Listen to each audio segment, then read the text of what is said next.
quand j'écris des pièces de théâtre, je travaille beaucoup sur les ressentis. Donc, j'ai des gens qui m'entourent, des jeunes, des adolescents. Je regarde aussi évidemment ce qu'il y a sur les écrans, à la télévision, ce qu'il y a dans les journaux. Et en l'occurrence, la genèse de la pièce, ça a été d'abord et avant tout des poèmes écrits par Lena Störseth, donc un poète contemporain norvégien, qui m'a amené des textes qui parle aussi de comment elle ressent son époque, l'empathie, la bienveillance, le regard sur l'autre, tout ça est venu se mêler à ce que j'observais de la société. Et évidemment, ces grands mouvements de foule, ces grands mouvements de peuple, ces migrations donc, qui ont toujours existé dans l'histoire de l'humanité, mais qui sont très très médiatisées actuellement. Donc il y a aussi cette idée qu'en Norvège, c'est un pays d'accueil de beaucoup de migrants, parce que la Norvège a besoin aussi de se construire. Donc les migrants sont là, pas que, mais aussi pour construire un peu la future Norvège. Donc tout ça lié a fait que, et puis aussi les adolescents qui aiment bien un certain type de cinéma, a fait qu'on a construit cette pièce autour de cette aventure futuriste qui parlerait de ce qui se passe maintenant. C'est-à-dire des gens qui cherchent désespérément à se faire une place dans la société, ou du moins à trouver une société qui les accepte. Donc on a pris comme ça des personnages oniriques qu'on appelle les éveilleurs, mais ça peut être n'importe qui, hein. Ça peut même être tout bêtement des adolescents qui sont en train de migrer entre l'âge de l'enfance et l'âge des jeunes adultes. Ça passe par des étapes, c'est pas forcément lié au contexte géopolitique non plus, on est toujours en recherche de quelque chose, et les adolescents les premiers. Mais ça a marqué évidemment l'idée, peut-être parce que quand je vais en Norvège, je me rends compte que ces jeunes qui sont là, qui sont soit en Norvège depuis longtemps, depuis 1 ou 2 générations, mais soit qui viennent d'arriver, et ben ça doit pas être facile pour eux d'arriver à trouver leur place.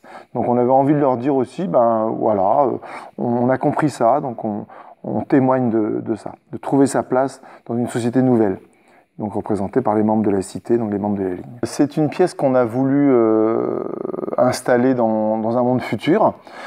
C'est l'histoire d'une tribu ou un clan, un groupe d'êtres humains qu'on appelle les éveilleurs, qui passent leur temps à chercher une cité, chercher des repères, parce qu'ils sont dans un monde glaciaire.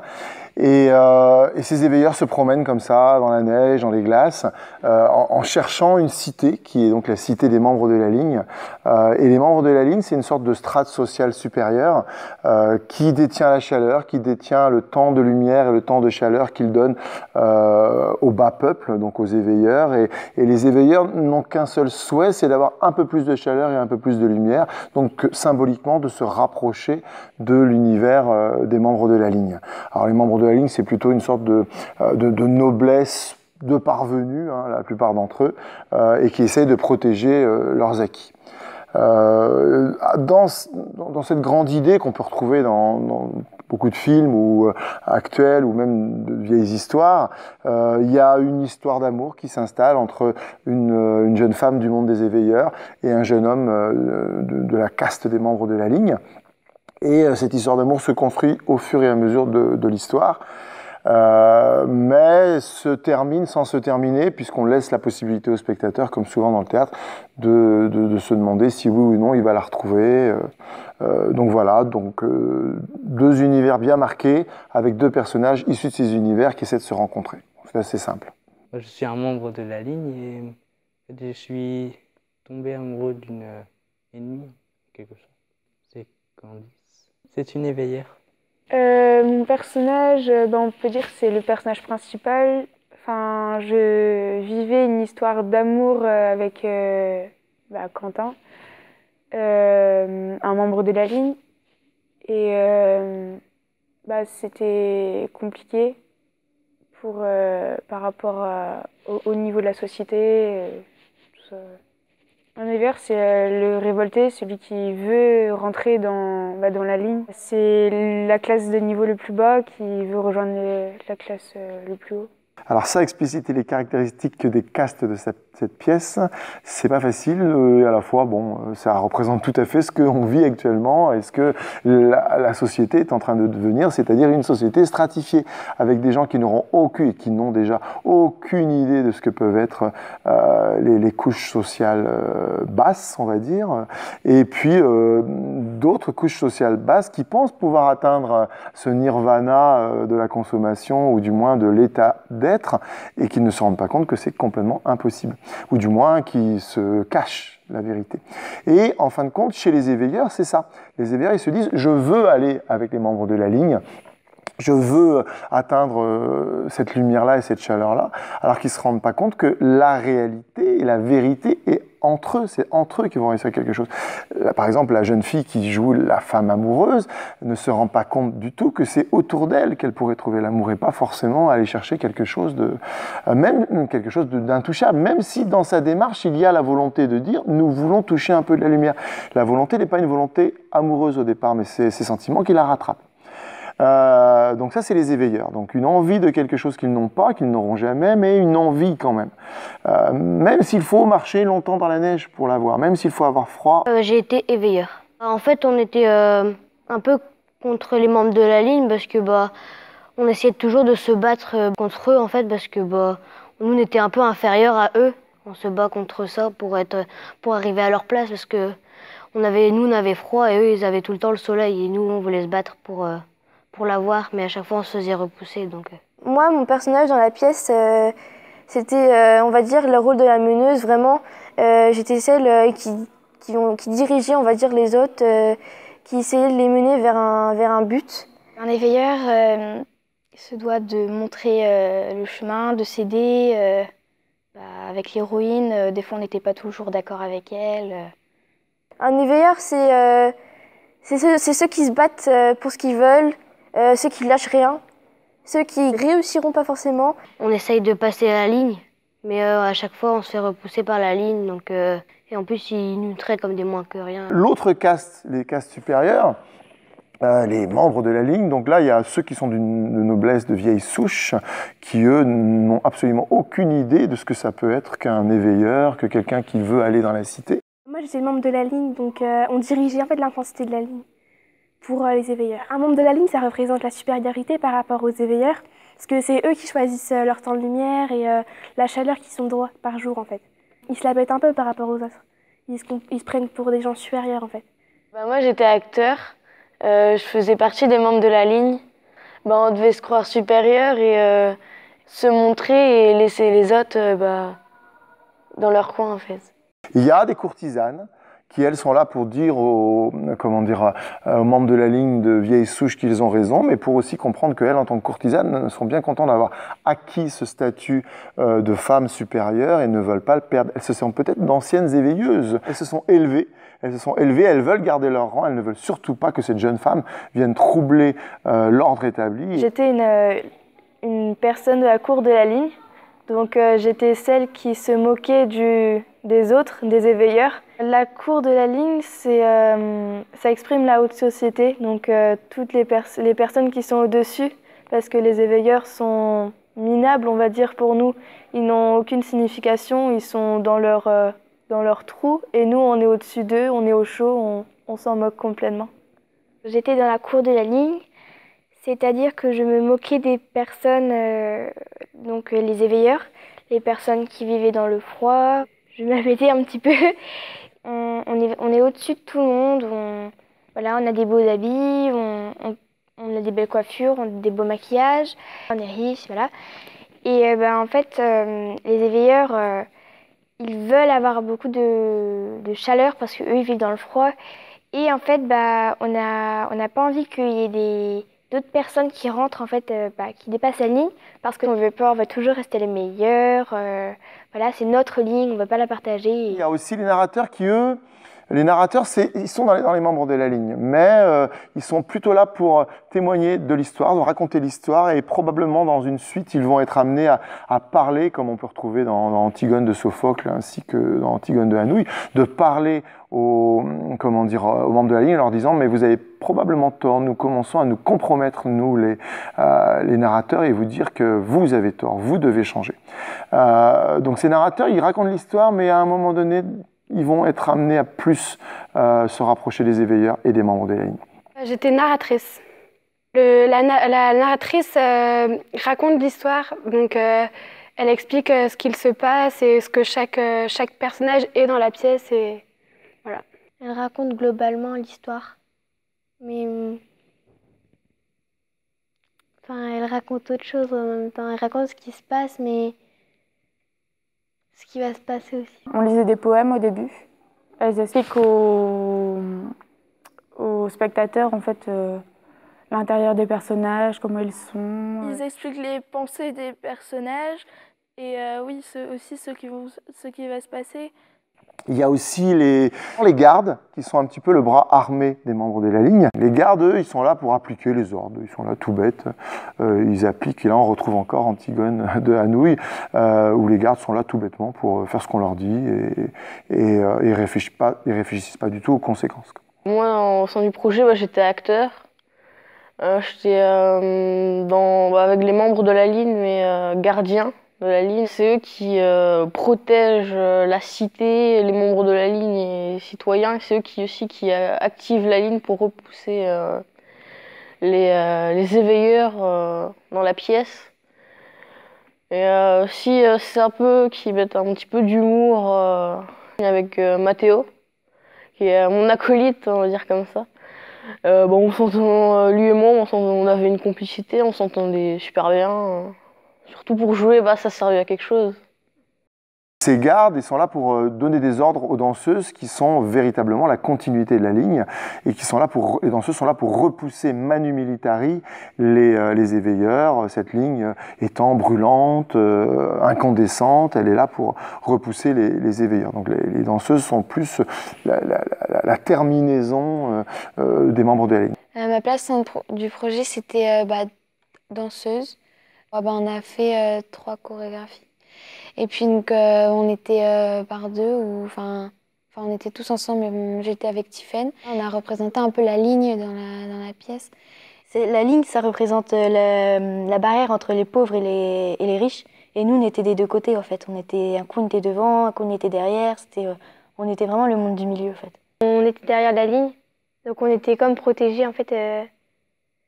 Et à la fin, on montrait la tempête qu'il y avait eu. Du coup, il y avait Candice aussi avec nous. Et je trouvais ça bien d'avoir fait intégrer du coup Candice, la personnage principal. Elle représente la peur. La peur pour Candice. Et nous qui tournions autour d'elle avec le voile, il représentait la neige. En termes techniques, alors cette année on a fait très attention parce qu'on ne pouvait pas amener trop d'éclairage et de sonorisation, donc on a dû amener des enceintes de secours. On a amené le minimum d'éclairage, mais on a pu acheter des éclairages à LED le plus fin possible pour éclairer des ambiances et des zones, des petites barres là, très fines, parce qu'on n'avait pas beaucoup de place dans le car et dans la remorque, donc il fallait vraiment faire des économies de place. Donc sinon c'est des toiles, des voiles, des costumes, beaucoup d'images numériques justement parce qu'on n'a pas beaucoup de place pour la technique. J'étais technicien. J'étais technicienne, donc moi j'étais au son. J'étais la seule élève au son avec 2 adultes. Le rôle du technicien, c'est celui qui envoie les sous-titres lors des représentations.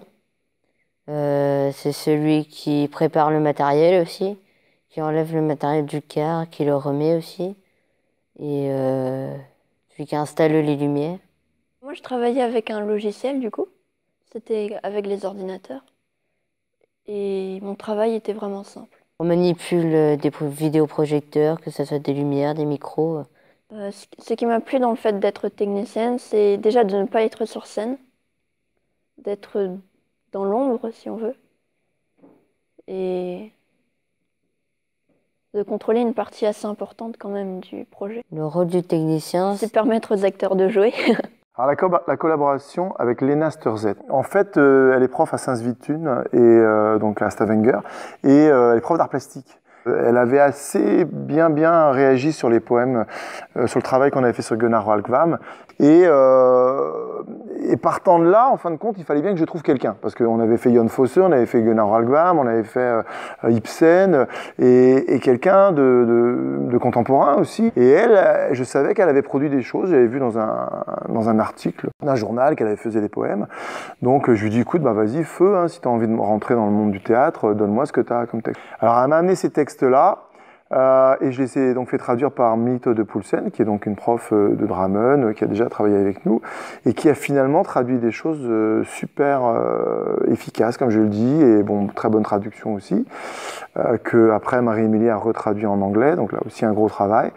Et après, ça s'est tissé, comme j'ai dit tout à l'heure, autour de ce témoignage, sur notre époque et sur le regard qu'on doit porter sur l'autre. Alors, sammen, qu'est-ce que ça veut dire? Ben, ça veut dire ensemble, hein, tout bêtement. Donc là, c'est pareil, il y a une petite anecdote, puisque à un moment donné, il a fallu trouver un titre à cette pièce de théâtre. Alors j'ai demandé à l'auteur, Léna, je lui ai dit, qu'est-ce que tu vois comme titre? Alors elle, comme elle est vraiment, bon, c'est une femme qui est assez investie et engagée dans des combats politiques, ou du moins des combats surtout pour le respect de la différence, de la pauvreté, des autres. Elle est très très humaniste.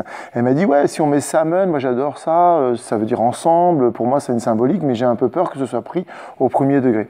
Et en fin de compte, ce qui se passe, c'est que la pièce en elle-même est assez pointue, la pièce comment dire, les mots de la pièce sont choisis, c'est toujours un petit peu des questions qu'on pose au spectateur, donc la pièce est assez sérieuse. C'est pas une dramatique, mais elle pose des questions. Donc effectivement, ce titre Sammen, il fonctionne, Sammen, ensemble, vivons pour un avenir meilleur. En gros, c'est ça le truc, c'est ça la symbolique.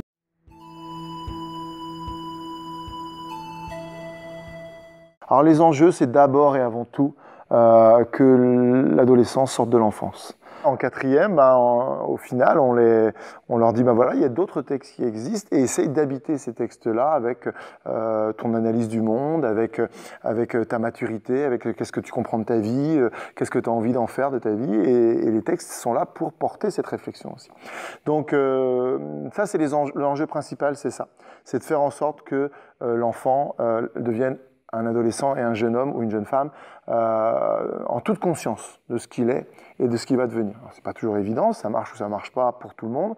Je suis pas sûr que ça ait marché pour les 78, mais bon, une grosse majorité, j'espère. Mon expérience en Norvège, moi je l'ai bien vécu. Ça m'a permis de découvrir qui j'étais, de quoi j'étais capable, et j'ai pu surmonter des peurs. Moi, j'avais peur du public, et voilà. Après c'était mieux. Ça m'a aidé un peu. J'ai plus confiance en moi. Voilà.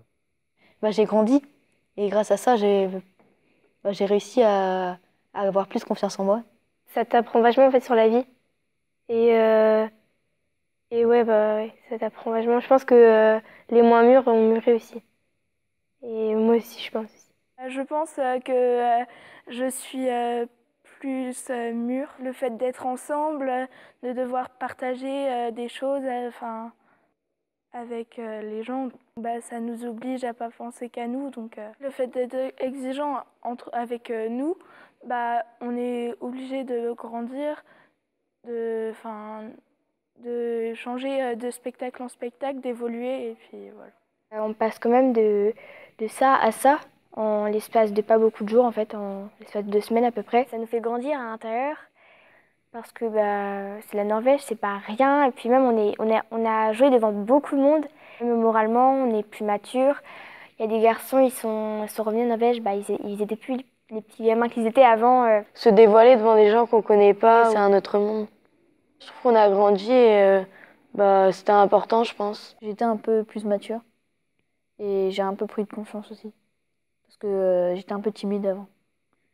J'ai jamais été comme ça pendant 2 semaines avec plein de monde et oui, ça m'a changé. Il y avait une bonne expérience aussi, c'était un pays étranger.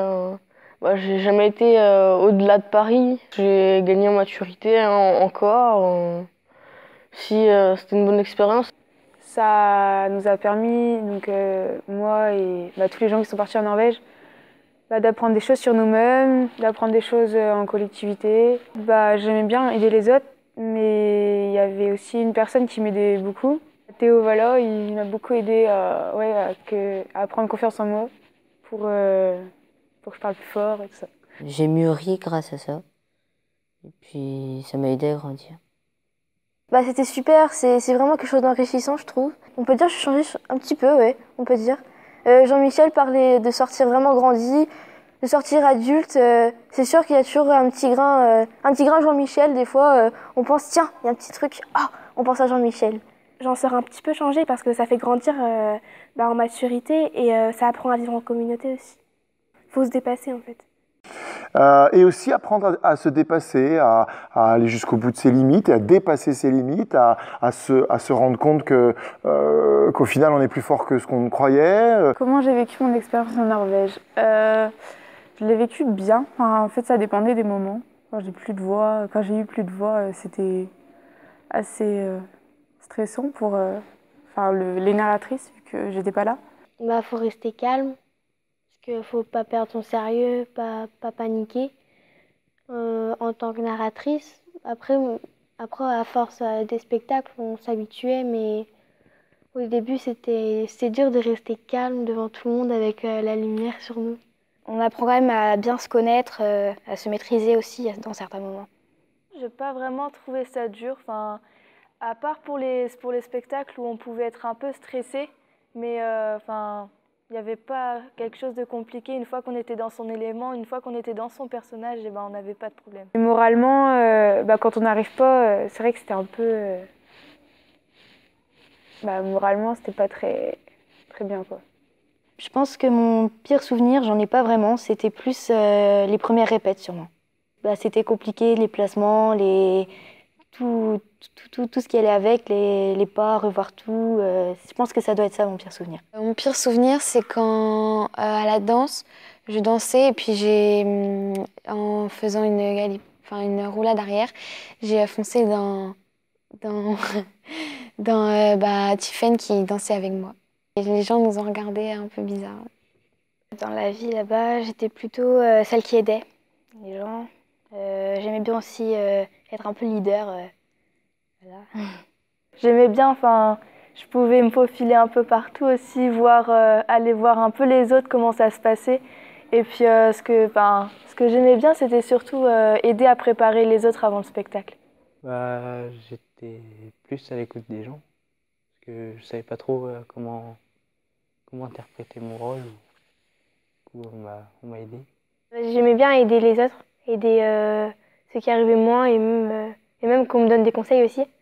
Être aussi en communication avec les autres, vivre ensemble H24, et là on en arrive aux conditions, donc c'est quand même 4 jours de car, dormir dans le car, dormir sous la tente, dans un gymnase, dans des chalets, parfois en famille, donc s'adapter aussi à des gens qui parlent pas ton langage ou qui parlent anglais, mais bon, avec l'anglais des petits élèves de 4e qui est correct, mais qui est pas non plus exceptionnel, sauf pour certains.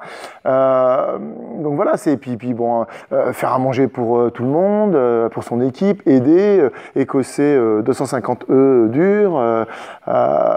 C'est vraiment ce rapport à la vie quotidienne, il est très très important. Mais j'ai toujours un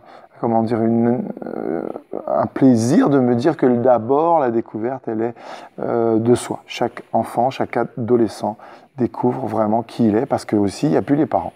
Il n'y a plus les parents et c'est une étape importante dans la vie de l'adolescence, oublier les parents pour se prendre en charge. C'était génial, c'était l'expérience d'une vie en fait. C'était loin de tout, loin de la famille, loin de tout. C'est vrai que j'ai jamais été vraiment quittée de ma famille, donc partir 2 semaines un peu à l'inconnu, c'était assez... Ça aurait changé de ce projet parce que comme on a été séparés de nos parents longtemps, ça nous a aidés à vivre en communauté. Et voilà, donc ça nous a tous un peu fait grandir. J'en sors changée parce qu'avant j'étais peut-être un peu plus enfant parce que je restais tout le temps avec mes parents et tout ça. Et puis là, de fait de partir 15 jours sans mes parents, ça m'a changé et puis j'ai grandi en maturité. découverte. Bon, comme j'ai dit tout à l'heure, la découverte de soi, c'est évidemment la plus belle des découvertes. Quand on a conscience en tant qu'adolescent qu'on vit quelque chose d'extraordinaire, ça c'est évidemment la première chose. Après, c'est vrai que même traverser tous les pays, France, Belgique, Allemagne, Danemark, Norvège, en passant aussi par les Pays-Bas à l'aller, pas au retour, traverser la mer du Nord, prendre un ferry, tous ensemble, là, c'est super sympa. Il fallait quand même réussir à trouver un véhicule qui allait nous amener en Norvège et dans lequel on allait pouvoir vivre pendant 13 jours. Donc on a trouvé un car, 92 places, 12 étages, avec une remorque de 4 mètres, dans laquelle il a fallu tasser tout le monde. Les adolescents, bon, ça a été dur, oui, mais comme ils ne peuvent pas comparer par rapport aux années d'avant, puisque c'est la première fois qu'ils le font, et même ceux qui l'ont fait 2 fois n'ont pas dit grand-chose, ils ont supporté, et le car est devenu leur roulotte, leur maison, et on a vécu dans ce car.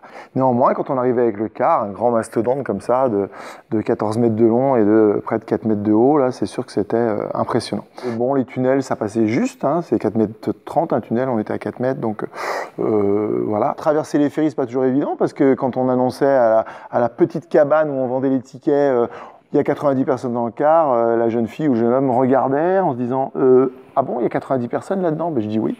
Et ils ne croyaient pas, on aurait presque pu dire 60 ou 50, ça passait sans problème. Non, je trouvais impressionnant ce car. Même très sympa, mais à l'intérieur, c'était quand même un peu boîte de sardines, quoi. Mon pire souvenir, c'était dans le car. Ça sentait pas très très bon avec, on était quand même 80 dans le car. Et c'était un petit peu embêtant à dormir pour trouver la position. En plus, on devait changer de place en haut, en bas. Voilà, et puis on restait longtemps dedans, donc voilà. Les adolescents vous diront la découverte des autres aussi, parce que il y a certains qui ne s'étaient jamais parlé depuis le début du collège, et là, ils ont eu l'occasion de vivre H24 les uns sur les autres, les uns avec les autres. Ça m'a permis de me familiariser avec des gens avec qui je ne parlais pas forcément. Faut pas non plus qu'on se bloque avec nos amis, parce qu'il y a plein de monde à rencontrer, il y a plein de monde avec qui discuter, apprendre à connaître, etc. Donc faut pas se renfermer et rester dans son coin. On était tous ensemble et puis c'était bien. Je me suis rapprochée avec plusieurs personnes. Ça nous apprend à vivre ensemble, la cohésion de groupe. Et j'ai pu rencontrer pas mal de gens que j'avais pas parlé avant.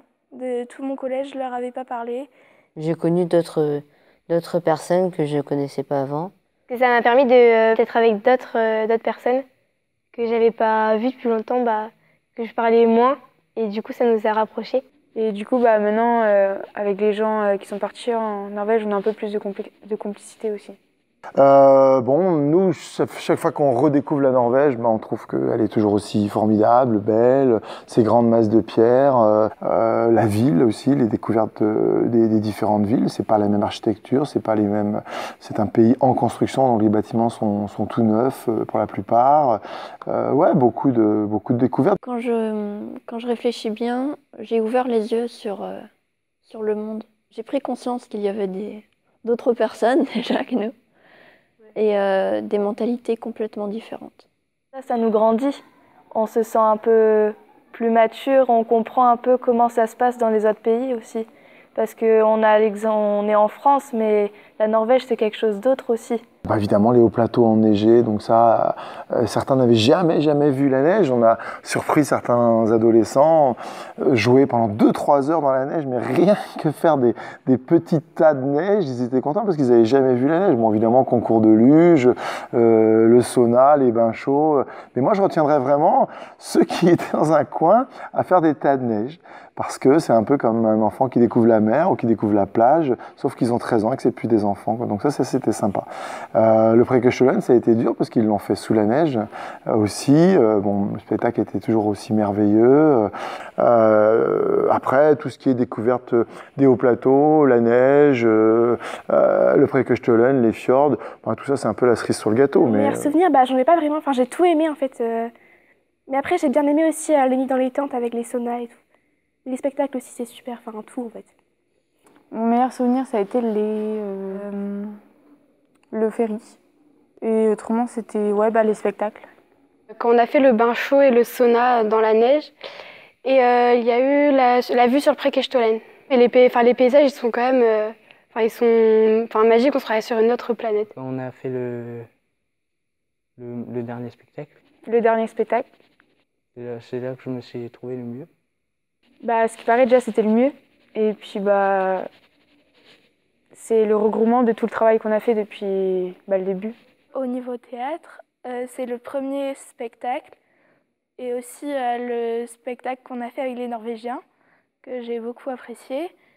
Et sinon, bah, dans le niveau plus nature, c'est le Preikestolen. Mon meilleur souvenir, c'est au Preikestolen. Quand j'ai vu le paysage magnifique, c'était magnifique. Quand on était à Rampton Camping, on avait toutes les tentes et on avait juste en face de nous, il y avait toutes les lumières de la ville. Je ne sais plus quelle ville c'était. On avait toutes les lumières en face. C'était juste super beau. On était dans la nuit, il n'y avait que ça qu'on voyait. Et vu que moi, j'étais au bord de l'eau, en face, c'était vraiment super beau. C'était exceptionnel.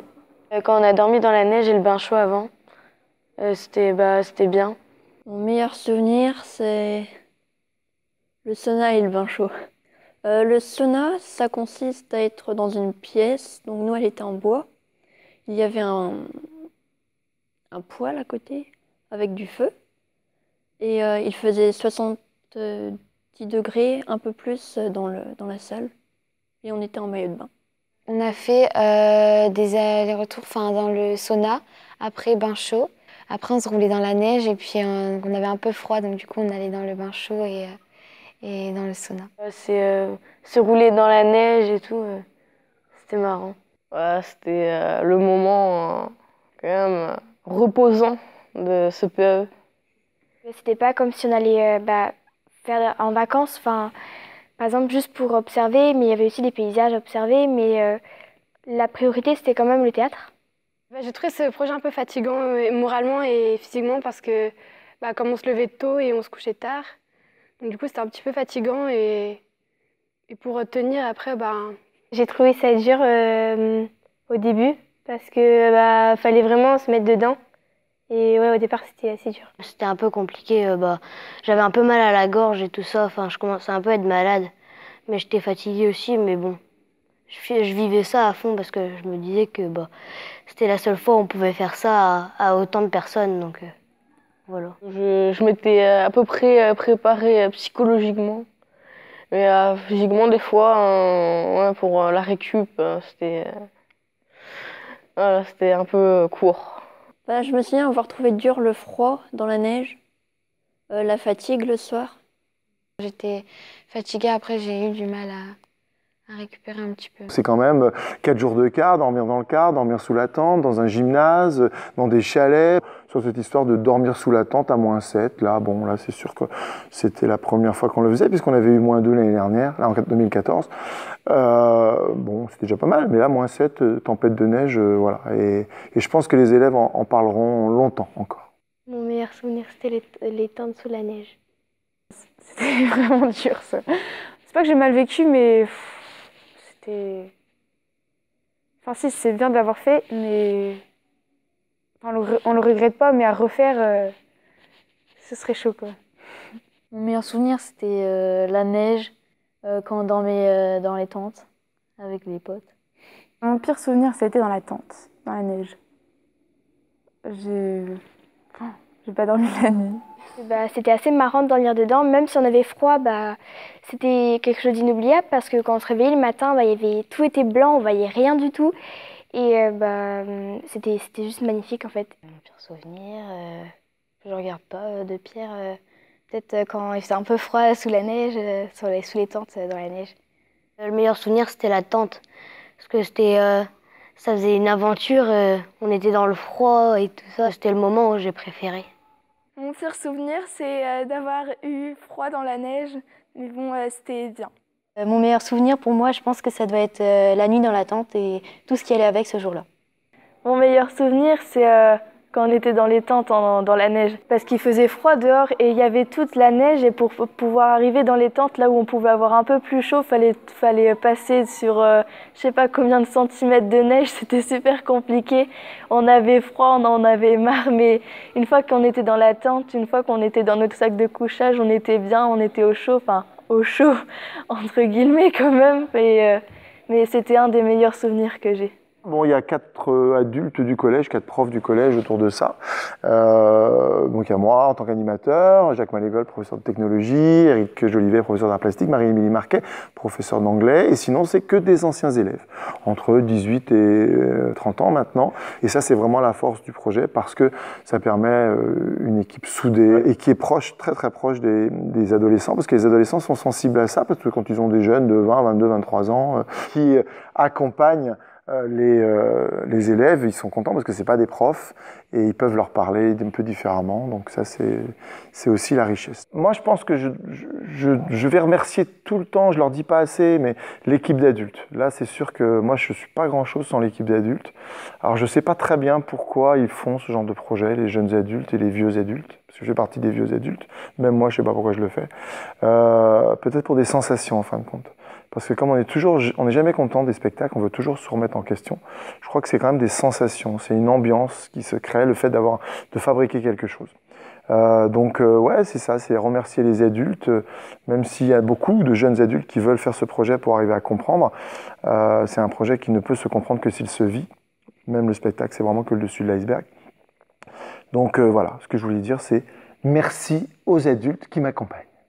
Mais n'empêche que c'est pas pour autant qu'ils vont pas en chier en 2016.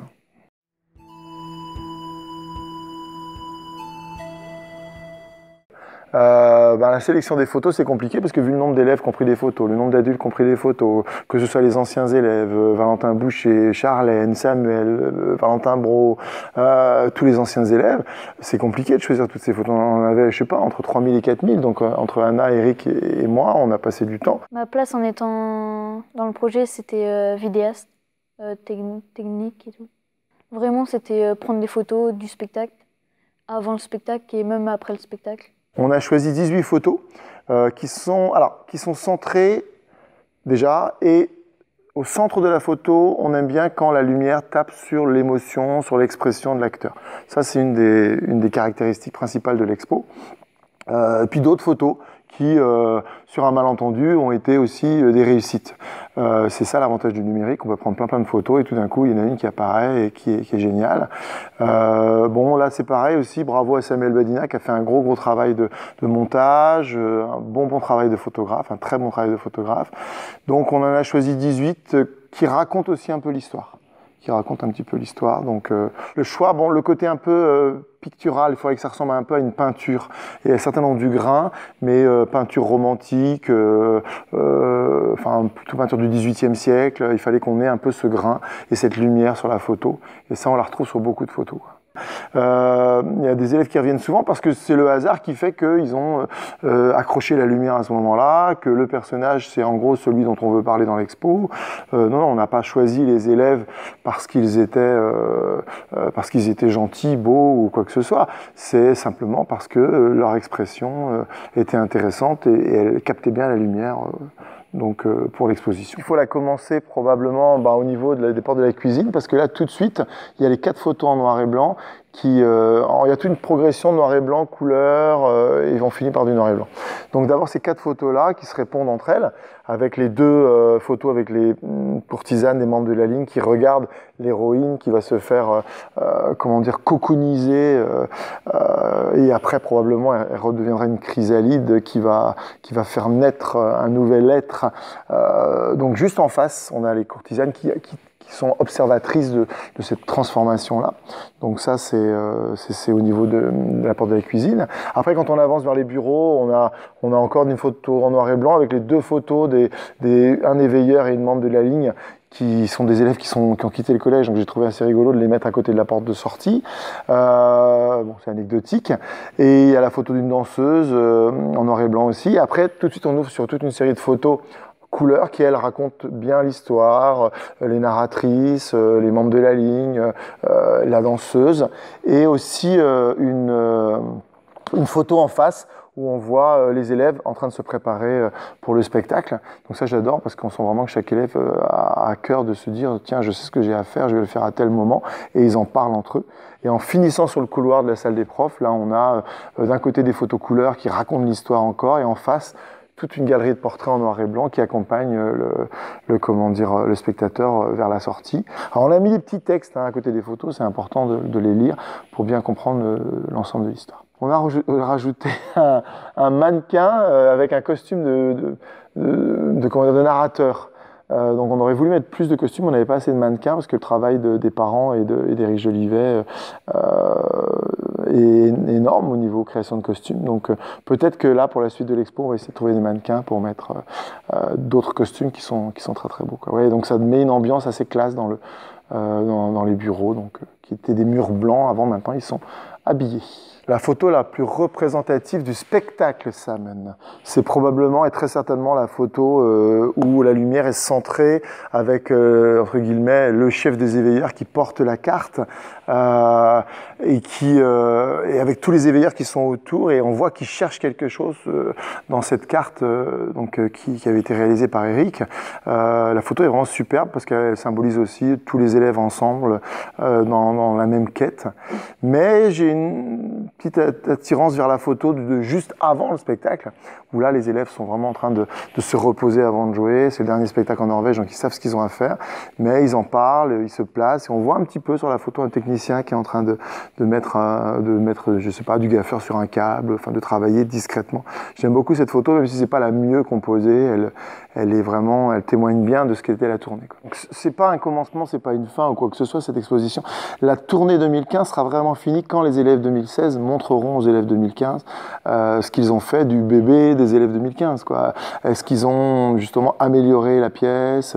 Est-ce que les messages passent différemment ou mieux? Est-ce que la fin est mieux perçue? Est-ce que les castes sont mieux perçus?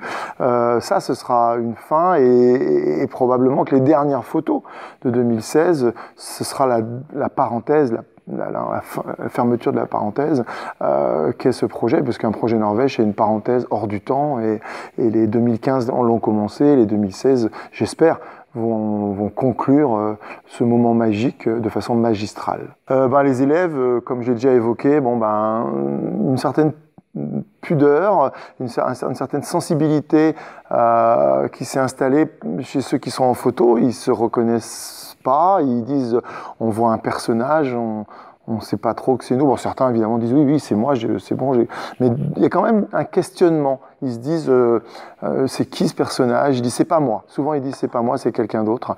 Donc ça, ils ont compris déjà qu'on est multiples.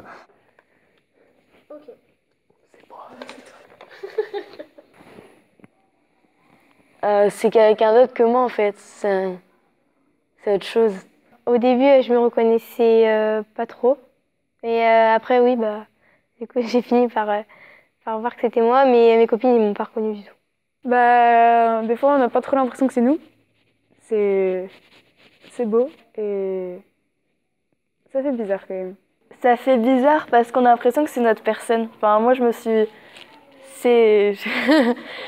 reconnue physiquement, mais quand on joue, c'est vrai qu'on n'est pas du tout pareil dans la vraie vie. Là, comment je suis maintenant et comment j'étais au spectacle, c'est assez différent au niveau physiquement aussi, parce que je suis pas du tout comme ça dans la réalité. Ce qui choque sur les photos, c'est on n'a pas l'impression que c'est eux. Quand on regarde bien, c'est pas leur expression. Ouais, ils sont dans leur rôle. Et ils incarnent un personnage, enfin c'est bizarre. Je les ai pas tous reconnus du premier coup. Parce que ils étaient concentrés, ils étaient dans des tenues qu'ils n'ont pas d'habitude, ou ils étaient vraiment dans leur objectif, et de les voir comme ça, ça fait quelque chose. C'est différent parce que on les voit avec le maquillage, donc c'est une autre personnalité. Les costumes, on n'a pas l'habitude de porter ces tenues-là d'habitude, le maquillage qui est accentué, ça fait bizarre, mais en même temps, on est fiers d'avoir ses camarades en photo. C'est pas pareil que quand on les voit tous les jours. Il y a les costumes, les maquillages, et leur façon d'être sur scène, c'est différent aussi. C'est perturbant de se voir en photo. Parce que on se voit en gros plan comme ça et on n'est pas habitué. Se voir en photo, c'est assez spécial parce que on se voit comme on se voit pas forcément. Même de voir d'autres personnes aussi qu'on connaît, on fait tiens, lui je le connais. Enfin, c'est assez spécial, et ouais, c'est vachement bien, je trouve. C'est bien. Au niveau des adultes, là, c'est le consensus. Hein, c'est ceux qui comprennent la démarche trouvent les élèves très expressifs et dans leur rôle. Bon, certains ne comprennent pas parce qu'ils disent les élèves s'admirent. Non, ils ne s'admirent pas, ils se redécouvrent, comme je dis souvent. Donc, il faut aussi que l'adulte comprenne que c'est un chemin, un chemin sur son image, sur ce qu'on est, puisque l'image reflète ce qu'on est au fond de soi. Ça fait bizarre de se voir en photo parce que moi j'ai vu des photos des autres années et se dire que c'est nous à la place, c'est vachement bien en fait. Et ça montre les efforts qu'on a fait. Aussi en même temps on retrouve des souvenirs ou des anecdotes qu'ils nous avaient dit juste avant d'aller jouer. Ça rappelle de bons souvenirs. Ça fait bizarre, très bizarre même. Parce qu'on l'a vécu et quand on revoit les photos après ça fait bizarre. Qu'est-ce que ça fait de se voir en photo? Ça fait quelque chose parce que ça nous rappelle plein de bons souvenirs et c'est émouvant quelque part. Que les photos elles sont super bien prises donc du coup on regarde et puis ça nous rappelle plein de souvenirs. Waouh quoi, parce que les photos sont juste magnifiques. Elles sont pas floues, elles sont nettes. Puis les photographes font un bon boulot. Il y a une photo par exemple celle-là que j'aime beaucoup parce que derrière il y a un sort de fantôme. Enfin c'est comme si j'imaginais quelque chose et c'est vraiment joli. Parce qu'ils ont pris à des moments où je regardais pas forcément, ou surprise. Tout le monde est bien sur les photos. Ils sont beaux sur les photos, même en vrai, mais ils sont vraiment beaux sur les photos. Même Candice, elle la trouve magnifique sur les photos. C'est comme sur Vehicle. Je trouve qu'elle est assez belle quand même, parce que c'est assez classe. Je trouvais ça bien qu'on puisse voir comment on était de l'extérieur. Ça fait quand même bizarre de voir qu'on a été comme ça dans un personnage autre que le nôtre. Les gens sont assez réceptifs à cette exposition-là. Je suis content pour les élèves aussi parce que même ceux qui ne sont pas sur les photos disent qu'ils sont fiers de voir les photos. Donc c'est une satisfaction générale.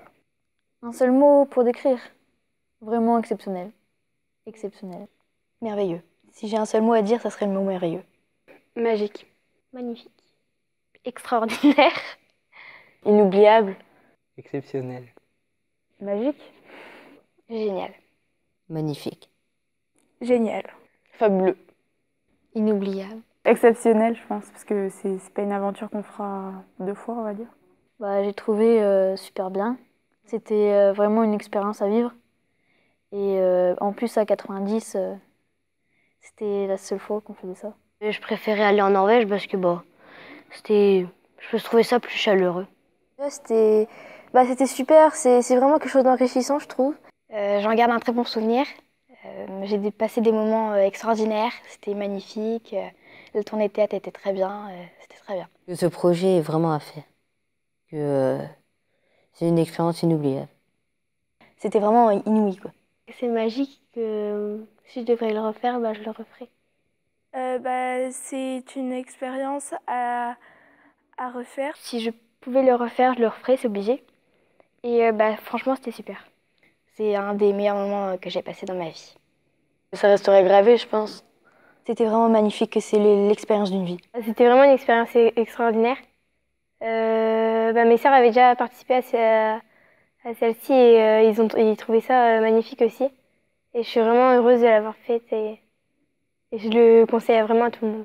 Tous les élèves qui vont venir après, s'ils aiment bien le théâtre, même si c'est pas trop pour jouer, mais pour faire de la danse, technicien, c'est un projet fabuleux. Il fait découvrir de nouvelles cultures, des nouveaux paysages, un nouveau pays aussi. C'était super en fait, parce que c'est une expérience incroyable à faire. C'est quelque chose, on nous donne la possibilité de le faire, il faut le faire, puisque moi je sais très bien que de toute façon, je pourrais jamais y retourner. Et c'est juste magique en fait. Il faut le faire, le projet. C'est vraiment unique. Après, je sais pas comment c'est les autres projets, mais la Norvège, c'est vraiment très bien. On le conseille à tout le monde, que c'est vraiment quelque chose à faire, que ce soit pour tout, pour le théâtre, pour la vie tous les jours, tous les soirs, le matin, tout le temps.